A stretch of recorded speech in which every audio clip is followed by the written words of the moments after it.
എടി ചേച്ചി, എക്സോ ആണോ സർഫ് എക്സലാണോ? നെഗി പതിയെ അവളോട് ചോദിച്ചു.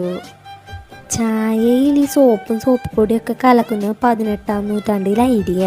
നമ്മൾ ന്യൂ ജനറേഷനല്ലേ, അപ്പം ഐഡിയകൾ കുറച്ച് അപ്ഡേറ്റഡ് ആയിരിക്കണം. എന്താ നീ ഉദ്ദേശിക്കണേ? ഒന്നുമില്ല, നേരെ അയാളോട് എൻ്റെ കാര്യങ്ങൾ തുറന്നു പറയണു, കല്യാണത്തിൽ നിന്ന് ഒഴിഞ്ഞു മാറാൻ പറയണു. That's all.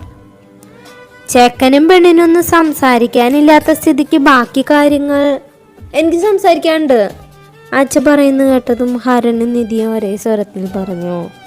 ആ ബെസ്റ്റ്, എന്നാൽ നമുക്ക് ഇറങ്ങാമേ? അത് പതിയെ ചോദിച്ചു.